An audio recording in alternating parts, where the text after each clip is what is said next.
Okay, this will be the final video of my chessboard.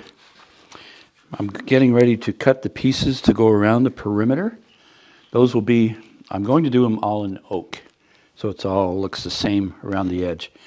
So I have to rip these edge pieces, so I'm going to cut those now. The overall length of the board, including the trays, is 24 inches. So I'm going to cut it at 3 inches longer, so it'd be 27. And then I can do the miter cuts.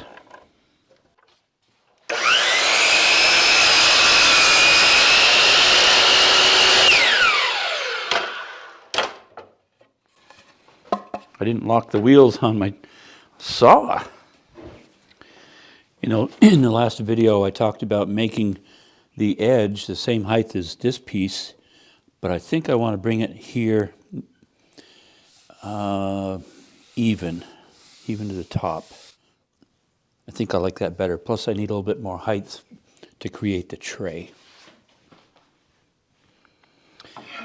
This was a shorter piece, so I'm going to try to utilize that. I'll cut a couple pieces out of that and 2 out of this bigger one.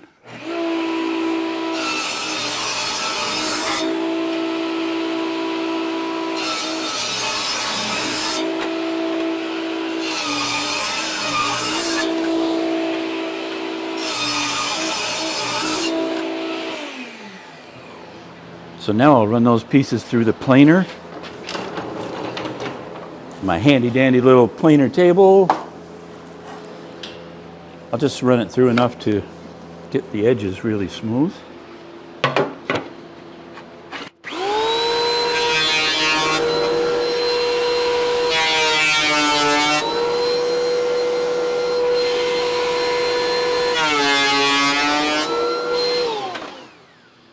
I know they have to mark these with stickers.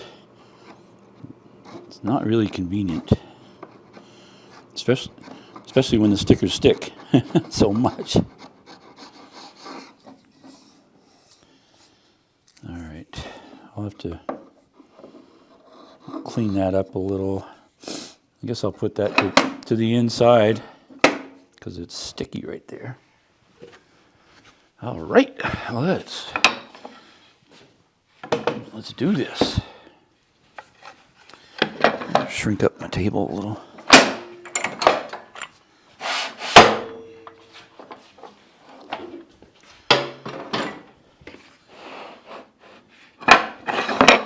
Oh, I like that. That way if they get throwing chess pieces around or pushing and shoving, it'd be a little harder to knock them off.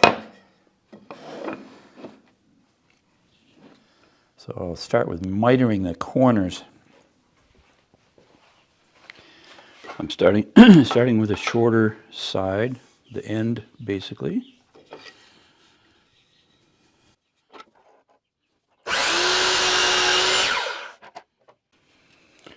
So I'll do one short one and one long one.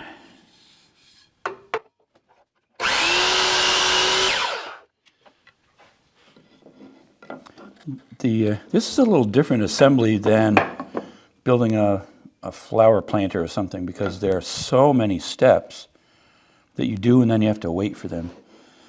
So I've just only done this corner. I'm going to bring that one into there, like that. It's a nice joint there.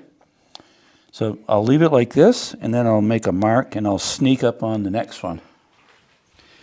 I'm going to cut it purposely a little bit long. I'm just verifying that this corner is good. And I am a little bit long, so I'll take another cut. It's a lot easier to have it long and then keep shortening it than it is to have it short and go get the board stretcher. I've cut this one 4 times. I don't work with hardwood that much, and I just want to make sure it's right. So that looks pretty good, and I did cut the 45 on this next piece.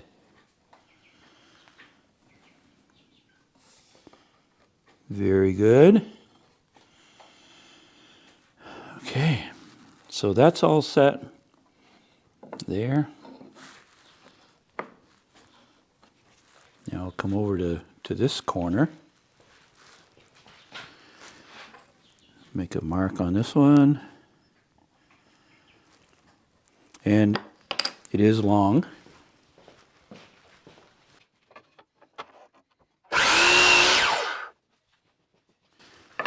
Should have left this one here. Good, good.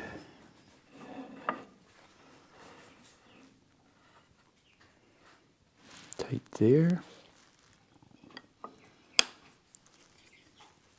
Well, I think I'm going to glue it down.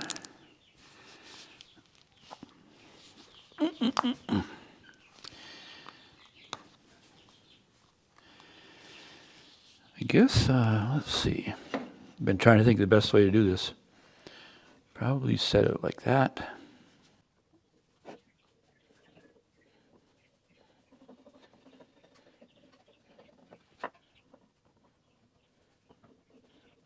This is going to be messy. I know it's going to be messy. Messy.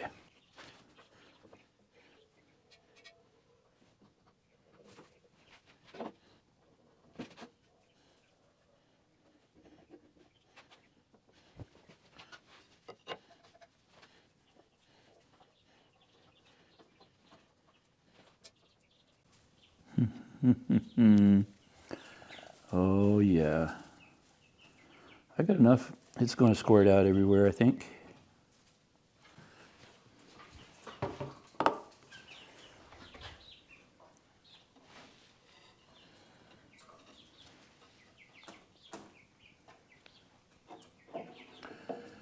Just lining these up.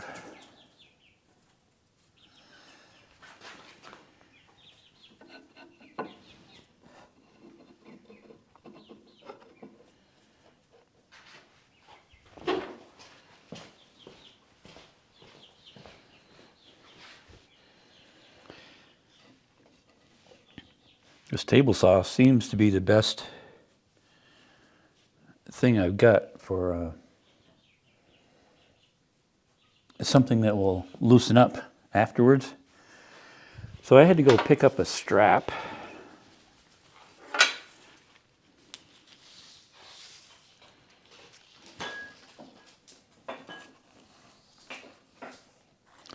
I used to have some of these that were specifically made for this type of work. Don't know where they are.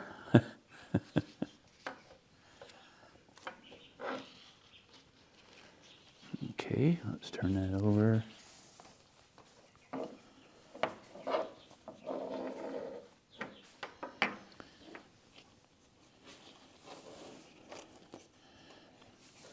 And the local lumberyard didn't have those made for furniture making. Pull this around a little.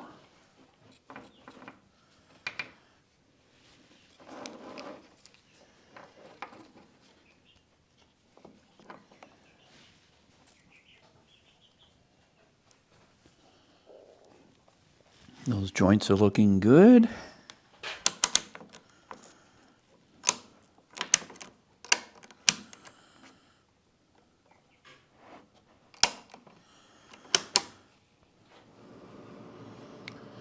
Kind of like, I think I'm going to put a clamp across the middles.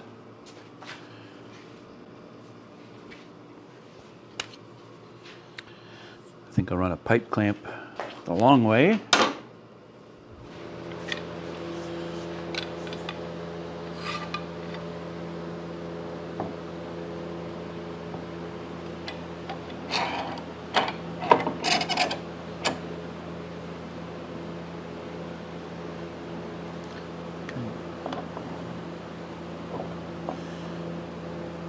Hopefully I can get a bar clamp to go over that.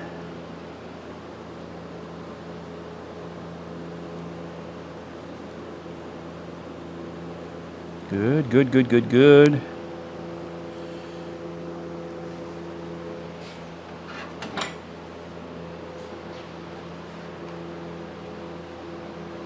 Yeah, that'll work.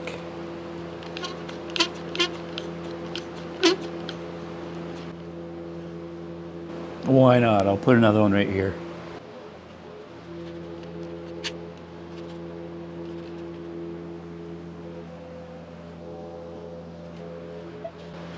Okay, that feels pretty good. It has been days, lots of days building this. Not like 8-hour days. It's so I first day milled out the chessboard and glued up 2 halves. Then you have to wait 24 hours for that to harden, dry, cure, whatever you want to call it. And you glue that together, and you can't do anything more till that's hardened. So it's 2 days. In the meantime, I had milled out some of the, no, I didn't. So the next day, what was the next glue? So then I glued on the ends, kind of had to wait for that. Probably 5 or 6 days at an hour or 2 per day. And now I still have to do the finish on it. So that's going to be another, like a day per coat. Yeah, it's not something you want to just throw together in a morning or something. Well, I'd like to, but you can't. So all glued up, we'll let that harden. Then I'll clean that up some more. And then I think we'll be ready for some finish on it.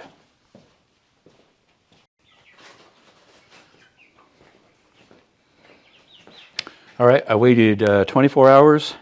Time to take the clamps off. Take the gloves off, man. Take that off, okay.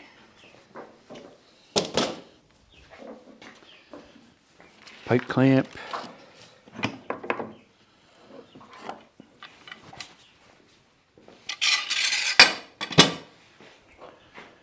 And the strap. I'll just make sure I keep track of this so I don't lose it again. Or lose the other ones. Or something. Let's just roll this up. Wow, those joints look really good on the corners. Let's take a little close-up look.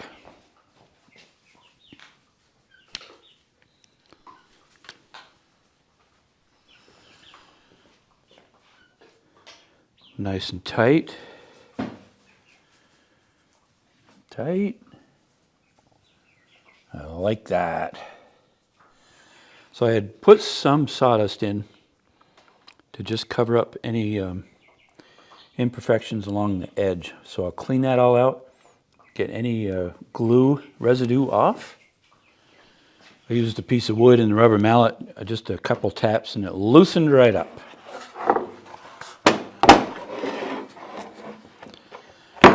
Let's just start right here with sanding, and we'll work our way around the edges, get everything smoothed up, and then polyurethane.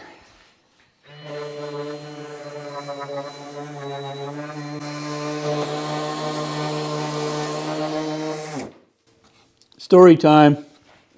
Some of you had asked about my little pinky. I'm not running with a full 10, 9 2/3.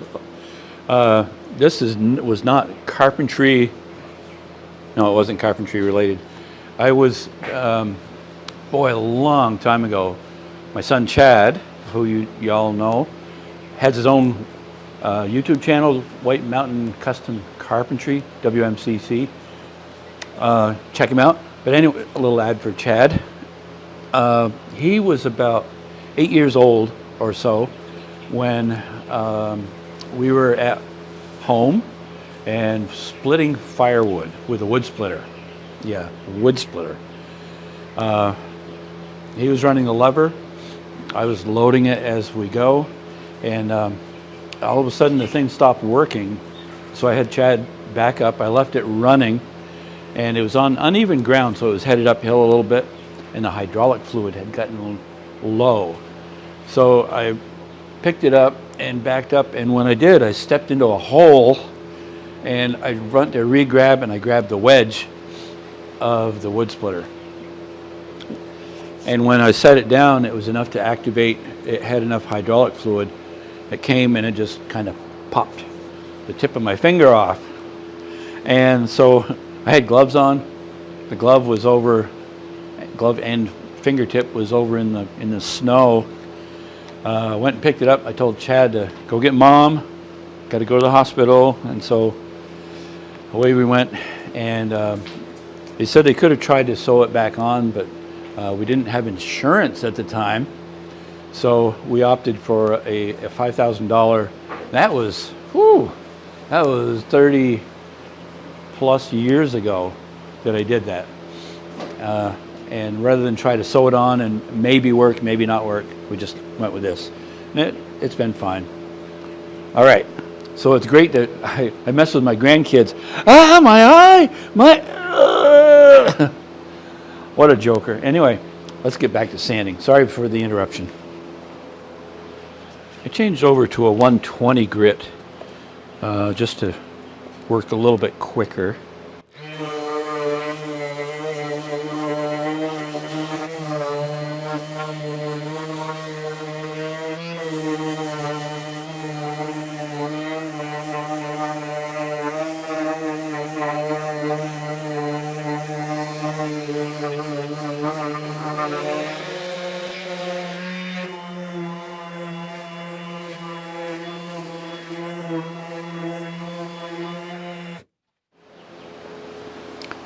So I've stirred the polyurethane. This is a water base. Let's do it. Thin coat.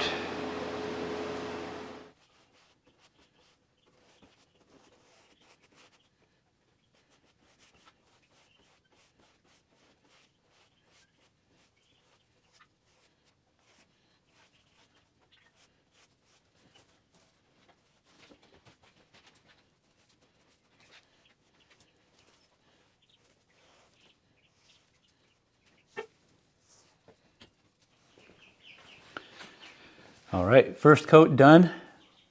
It says to wait 2 hours. Okay, I'll wait. I'm back, and it's 2 hours later. I'm just going to run over it with this sponge sander, going with the grain when I can.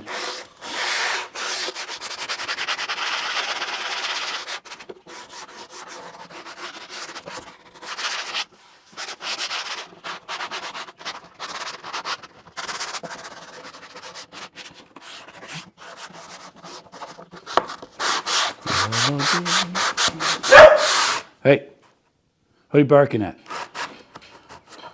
It's just me singing. She's barking at my singing.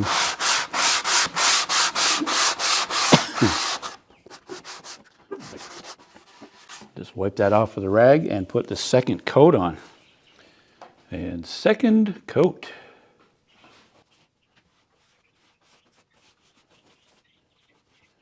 That feels smoother than the first coat. I guess it should, right?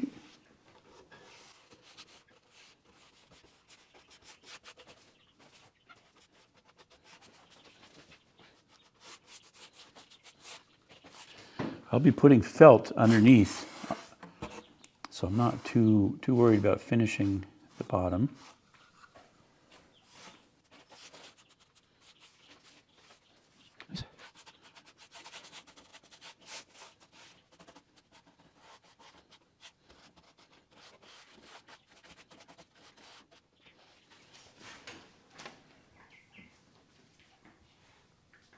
Worthy adversary.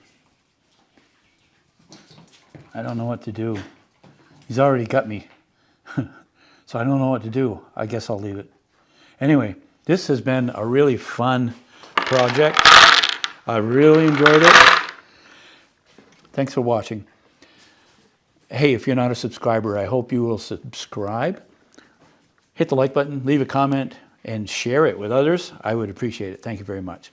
See you later, and we'll have more coming out.